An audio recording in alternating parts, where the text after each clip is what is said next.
Hey, good morning, everyone. How are we doing? Okay, so we are in your entrance slips packet here. All right. We're going to go through lots of vocabulary we're going to see coming. So, since there's going to be a lot of vocabulary, this is what we're going to be continuing to build on. So, we're really going to focus on some things. Make sure you're writing down these things because it's things that we'll constantly go back to. All right. Asking us here in lesson 9 to write an expression showing the sum of 8 and a number f. Okay, so first of all, a number f. Okay, in math, we don't know what the number is. We give it a letter. They're telling you to call it f. Now, the other thing that the key word here is the other thing we're focusing in on is this word of sum. All right. So let's kind of come off to the side here and then let's get ourselves an arrow. All right. This does mean to use addition. And it's also going to mean, hey, we're going to have to be using some parentheses here. Now, because there's only one thing going on, it's not required. Because remember, parentheses, order of operations. Parentheses means start here. If there's only one thing to do, well, of course you're going to start there. But hey, for consistency's sake, I would say to put it in there. So sum of 8 and a number f. So I've got 8, I've got f. We are adding them. And again, I would wrap it in parentheses just so you start getting used to the habit of it. All right, question 2, less than. All right, so let's point out less than here. All right, so I'm going to underline it, draw my arrow. This does mean to use subtraction, but what we do need to do always is to flip the order. All right. All right. Very few things need to get flipped. All right. So, but this is one of them that's here. So 5 less than K. All right. I do need to flip the order.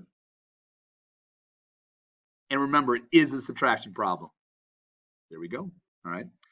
Question 3, write an expression showing the sum of a number h and a number w minus 11. Okay, so this is where things kind of get a little bit like, oh, grammar, because sometimes when we read things, we pause. That's not what they're asking us to do. So write an expression showing the sum of a number h and a number w minus 11. Okay, so here we go. Sum is going to separate the things that we're adding up. And the word that does that is this word and. All right. So what this separates here is I know I'm going to have an addition sign. To the left, we're going to have the H. All right. And then to the right of it is a number W minus 11. All right. So number W and then minus 11. Okay. But now here's the thing. Let's go back up to the top. We just got through saying sum means use addition and use parentheses. So I've got my addition sign. The issue here is where are my parentheses? All right. So again, it's going to separate the two things here. So a number, so a number h and, remember and is a plus sign, a number w minus 11, that's there. So I would say, hey, that's it, okay? And right now there's no reason why we would box it all in.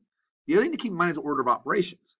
Well, I, it's addition or subtraction, so I'm going to go left to right anyway, and the parentheses are there. So this is where parentheses are iffy. This is why we start with them at the very beginning, because they take some time getting used to, do I need them? Do I not need them? In this case, I actually don't need them because I'm already going to go left to right.